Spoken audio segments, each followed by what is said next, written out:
পদ্মজাকে নতুন করে আবার সাজানো হয়েছে। বাসর রাত নিয়েও হাওলাদার বাড়ির হাজারটা রীতি, সেসব পালন হচ্ছে। পদ্মজা নিয়মরীতি পূরণ করছে ঠিকই, তবে মন অন্য জায়গায়। বিকেলে সে দেখেছে আমের রিদওয়ানের পাঞ্জাবির কলার দুই হাতে ধরে কিছু বলছে, খুব রেগেছিল। তবে কি রিদওয়ানই এসেছিল রাতে? এ বউ উড়ো, এখন ঘরে গিয়া খালি দুইজনে মিল্লা 2 রাকাত নফল নামাজ পড়িরা লইবা। আনিসা, যাও লইয়া যাও, দিয়াও ঘরে, বললেন ফরিনা। পদ্মজা কল্পনার জগৎ থেকে বেরিয়ে বাস্তবে ফিরে আসে। খলিল হাওলাদারের 2 মেয়ে শাহানা, শিরিন এবং আনিসা পদ্মজাকে নিয়ে দ্বিতীয় গলায় ওঠে। আমিরের ঘরে ঢুকতে আর কয়েক কদম বাকি। পদ্মজা ঘুমটার আড়াল থেকে চোখ তুলে তাকায়। দরজা গোলাপ ফুল দিয়ে সাজানো, টকটকে লাল গোলাপ। হাওলাদার বাড়ির গোলাপ বাগান অলন্দপুরে খুবই জনপ্রিয়। পদ্মজার শুভ্র শীতল অনুভূতি হয়, কত সুন্দর দেখাচ্ছে। ঘরে ঢুকতেই তাজা গোলাপ ফুলের ঘ্রাণে শরীর মন অবশ হয়ে আসে। শুধু বিছানা নয়, পুরো ঘর লাল গোলাপ দিয়ে সাজানো। শাহানা পদ্মজাকে বিছানায় বসিয়ে দিল, এরপর বলল, ডরাইবা না, রাইডটা উপভোগ করবা, এমন রাইড জীবনে একবারই আসে। পদ্মজার লজ্জায় মুড়ি মুড়ি অবস্থা, সারা দেহ থেকে যেন গরম ধোঁয়া বের হচ্ছে। আনিসা সবকিছু ঘুরে ঘুরে দেখছে, একসময় বলল, আমার বাসর রাতটা হুবহু এই রকম ছিল। চারিদিকে গোলাপের ঘ্রাণ, ফুলের ঘ্রাণে ভালোবাসা আরও জমে উঠেছিল। এই বাড়ির বৌদেরই কপাল, আমরা এই বাড়ির ছেড়েও ইয়াও জামাইর বাড়িতে বাসর রাইতের ঘর কাগজের ফুল দিয়ে সাজানি দেখতে হইছে, বলল শিরিন। আনিসা কণ্ঠে অহংকার ভাব নিয়ে অদ্ভুত ভঙ্গিতে বলল, এসব পেতে যোগ্যতা লাগে, যোগ্যতা ছাড়া ভালো কিছু পাওয়া যায় না। আমি উচ্চশিক্ষিত এবং সুন্দরী ছিলাম, ভালো কিছু পাওয়ার যোগ্য ছিলাম, তাই পেয়েছি। আর পদ্মজা যথেষ্ট সুন্দরী, গ্রামে থেকেও পড়ালেখায় খুব ভালো, তাই সেও যোগ্য। তোমাদের না আছে পড়াশোনা, না আছে কোনো ভালো গুণ, গায়ের রঙও ময়লা, কাগজের ফুলই তোমাদের জন্য ঠিক ছিল। আনিসার কথাগুলো শুনতে পদ্মজার খুব খারাপ লাগে, কোনো মানুষকে এভাবে বলা ঠিক না। শিরিন হৈ হৈ করে উঠল, এইরূপ বেশি দিন থাকব না ভাবি, এত দেমাগ ভালা না, বিয়ার এতদিন হইছে একটাও বাচ্চা দিতে পারো নাই, তাইলে এই গরিমা অর্থাৎ অহংকার দিয়ে কি হইব, সন্তান ছাড়া নারীর শোভা নাই। আনিসার রেগেমেগে ফুঁসে ওঠে, গলা উঁচু করে বলে, সমস্যা আমার নাকি তোমাদের পেয়ারের ভাইয়ের, সেটা খোঁজ নাও আগে। আমি এখনই জাফরকে সব বলছি।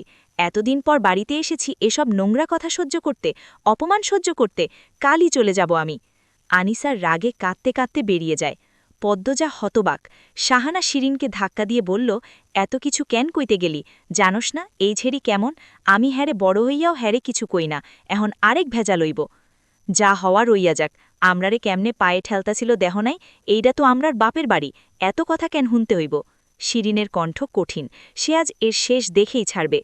নতুন বৌডার সামনে এমনটা না করলেও হইতো। ও পদ্ম, তুমি বেজার হইও না, এরা সবসময় এমনি লাইগা থাহে। পদ্মজা হাসার চেষ্টা করে। শাহানা দরজার বাইরে থাকিয়ে দেখে আমির আসছে নাকি, রাত তো কম হলো না। শাহানা আরও অনেকক্ষণ সময় নিয়ে পদ্মজাকে বোঝালো কি করতে হবে, কিভাবে স্বামীকে আঁচলে বেঁধে রাখতে হয়। পদ্মজা সব মনোযোগ সহকারে শোনে। আমির ঘরে ঢুকতেই শাহানা শিরিন বেরিয়ে গেল। আমির দরজা লাগিয়ে পালঙ্কের পাশে এসে দাঁড়ায়। পদ্মজা পালঙ্ক থেকে নেমে আমিরের পা ছুঁয়ে সালাম করে। 2 হাতে পদ্মজাকে আঁকড়ে ধরে দাঁড় করায়, অনুভব করে পদ্মজা কাঁপছে। প্রচণ্ড শীতে মানুষ যেভাবে কাঁপে ঠিক তেমন। আমির দ্রুত ছেড়ে দেয়, বলে, পানি খাবে? পদ্মজা মাথা নাড়িয়ে জানায় সে পানি খাবে। আমির 1 গ্লাস পানি এগিয়ে দেয়। পদ্মজা এক নিঃশ্বাসে ঢকঢক করে পানি শেষ করে। সারা শরীর কাঁপছে। শাহানা শিরিন বের হতেই বুকে হাতুড়ি পেটা শুরু হয়। ঘরে 4টা হারিকেন জ্বালানো, যেদিকে চোখ যায় সেখানেই গোলাপ ফুল, ফুলের ঘ্রাণে চারিদিক মৌ মৌ করছে। এমন পরিবেশে বিয়ের প্রথম রাতে পরপুরুষকে স্বামীরূপে দেখা কোনো সহজ অনুভূতি নয়। আমির গ্লাস নিতে এগিয়ে আসলে পদ্মজা আটকে উঠে, 1 কদম পিছিয়ে যায়। আমির একটু শব্দ করেই হাসে। পদ্মজা ভীতু ভীতু চোখে তাকায়।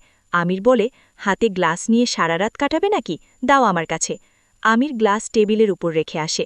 পদ্মজা পালঙ্কের এক কোণে চুপটি করে বসে আছে, তার ডান পা অনবরত কাঁপছে। মনে মনে দোয়া করছে মাটি যেন ফাঁক হয়ে যায়, আর সে তার ভেতর ঝাঁপ দিয়ে পাতালে হারিয়ে যেতে চায়, নয়তো লজ্জা আড়ষ্ঠতায় প্রাণ এখুনি গেল বুঝি। আমির দূরত্ব রেখে পদ্মজার সোজাসুজি বসে। পদ্মজার 1 পা যে কাঁপছে স্পষ্ট দেখা যাচ্ছে, তার দৃষ্টি অস্থির, এদিক ওদিক তাকাচ্ছে। আমির মজা করে জানতে চাইল, পালানোর পথ খুঁজছ নাকি? না না তো, বলল পদ্মজা। তাহলে কি খুঁজছ? পদ্মজা নিরুত্তর রইল। আমির পদ্মজার আরও কাছে এসে বসে। এক হাতে পদ্মজার এক হাত ছুঁতেই পদ্মজা ওমাগো বলে চিৎকার করে ওঠে। আমির পদ্মজার আকস্মিক চিৎকারে থতমত হয়ে গেল। পদ্মজা ভয়ে ঢোক গিলে। সময়টা যেন যাচ্ছেই না, সে যদি পারত পালিয়ে যেত। ভয়ঙ্কর অনুভূতিদের খেলা চারিদিকে। আমির হাঁ করে পদ্মজার দিকে অনেকক্ষণ তাকিয়ে থাকে, এরপর দূরে গিয়ে বসে।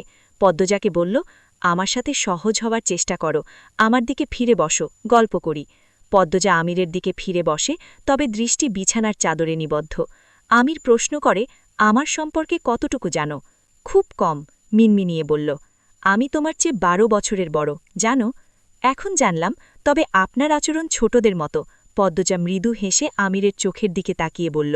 আমির বলল, আমার চরিত্রের বৈশিষ্ট্য আরও আছে।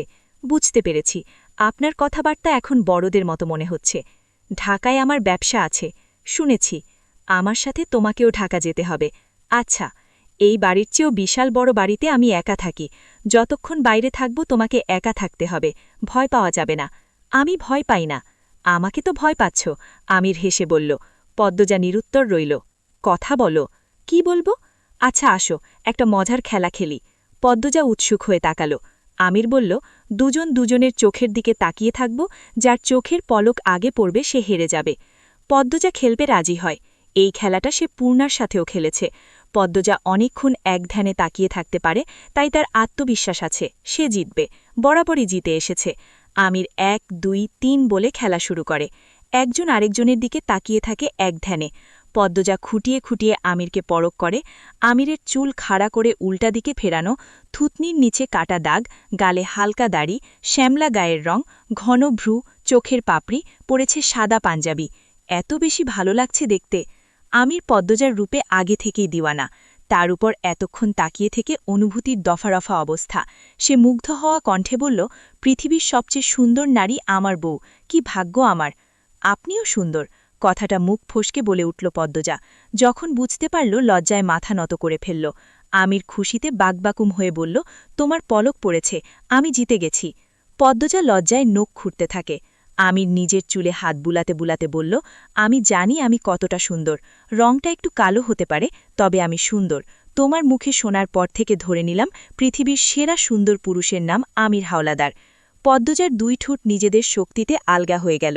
আমিরের দিকে তাকিয়ে ভাবছে, মানুষ নিজের প্রশংসা নিজে কিভাবে করতে পারে। আমিরের ভাব দেখে মনে হচ্ছে সে সত্যিই পৃথিবীর সেরা সুন্দর পুরুষ। পদ্মজা ফিক করে হেসে দিল। আমির তাকালো, বলল, হাসছ কেন? পদ্মজা হাসি চেপে বলল, কই না তো, আপনার আম্মা বলেছিলেন 2 রাকাত নফল নামাজ আদায় করতে। আমার আম্মা তোমার আম্মা না? এখন থেকে আপনার আম্মা না, শুধু আম্মা বলবে। গয়নাগাটি নিয়েই নামাজ পড়বে, অস্বস্তি হবে না? খুলো এবার। পদ্মজা অবাক হয়ে জানতে চাইল, শিরিনাপা বললেন গয়নাগাটি নাকি স্তামি খুলে দেয়, তাহলে? আমি তীক্ষ্ণ চোখে তাকায়, ঠোঁটে বাঁকা হাসি নিয়ে বলে, তাই নাকি, দাও খুলে দেই। পদ্মজা দ্রুত চোখ সরিয়ে নিল, আমতা আমতা করে বলল, এটা বোধহয় নিয়ম না, তাই আপনি জানতেন না। আমি পারব। 2 রাকাত নফল নামাজের সাথে তাহাজ্জুদের নামাজটাও পড়েছে দুজন। আমির তাহাজ্জুদ নামাজের নিয়ম জানে না, পদ্মজা হাতে কলমে শিখিয়েছে। আমিরও মন দিয়ে শিখেছে এবং নামাজ পড়েছে। এরপর পদ্মজা জানালার সামনে গিয়ে দাঁড়াল। জানালার সামনে বিশাল বড় জঙ্গল। সে আমিরকে প্রশ্ন করল, এই জঙ্গলে নাকি কি আছে? আমির পদ্মজার প্রশ্ন শোনেনি। সে এক দৃষ্টে তাকিয়ে আছে পদ্মজার দিকে। গায়ে কোনো অলঙ্কার নেই, খোলা চুল কোমর অবধি এসে থেমে গেছে। মধ্যরাতের বাতাসে তার চুল মৃদু দুলছে। আমির অনুভূতিকে প্রশ্রয় দেয়। পদ্মজার কোমর পিছন থেকে 2 হাতে জড়িয়ে ধরে। পদ্মজার কেঁপে ওঠা বড় করে নিঃশ্বাস নেওয়া অনুভব করে গভীরভাবে। পদ্মজার হৃৎস্পন্দন থমকে যায়, পায়ের তলার মাটি শিরশির করে ওঠে। তবে অদ্ভুত বিষয়, শুরুর মতো আমিরের স্পর্শ অস্বস্তি দিচ্ছে না তাকে, বরং ধারালো কোনো অজানা অনুভূতিতে তলিয়ে নিয়ে যাচ্ছে। আমির পদ্মজাকে ঘুরিয়ে নিজের দিকে ফেরায়। পদ্মজা পাথরের মতো শক্ত হয়ে গেছে। আমির বলল, তোমায় আমি পদ্মফুল দিয়ে একদিন সাজাবো, নিজের হাতে সাজাবো। কথা বলো। আল্লাহ, আবার কাঁপছ, আমাকে শক্ত করে জড়িয়ে ধরো, স্থির হতে পারবে। এই কি হলো? পদ্মজা শরীরের ভার ছেড়ে দিয়েছে আমিরের ওপর। আমির 2 হাতে শক্ত করে ধরে রাখে। সেদিন রাতে জান্নাতের সুবাস এসেছিল ঘরে। পদ্মজা নিজের অস্তিত্বের পুরো অংশ জুড়ে স্বামীরূপে একজন পুরুষকে অনুভব করে। ভালোবাসাটা শুরু হয় সেখান থেকেই। মন মাতানো ছন্দ এবং সুর দিয়ে শুরু হয় জীবনের প্রথম প্রেম, প্রথম ভালোবাসা।